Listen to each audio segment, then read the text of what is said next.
back to MS Tech Tutorials, and in today's video I'm going to be going over how to fix the DX12 error for shadows, and let's get straight into the video. And the first thing that you guys can do is make your way over to the search bar on the top bottom left. Go ahead and type in device manager.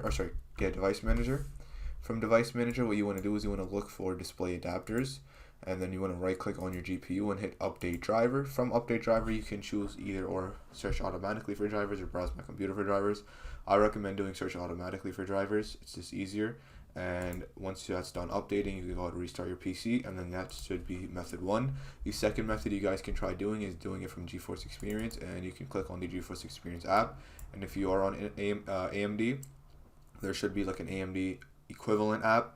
So I recommend just doing it, from the app itself. But if you want, you can go over to Google and just type in, AMD or NVIDIA latest drivers, and you can do it like that as well. But anyways, go over to drivers. From drivers, make your way over to check for updates, and if it says you have an update, go ahead and update it. But if it doesn't, it should be like a check mark, and it should say you have the latest GeForce Cam Ready driver.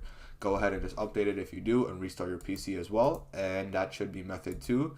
And then that should be it. The third thing you guys can do is simply just restart your PC. And yeah, so the fourth thing you guys can do is in-game settings.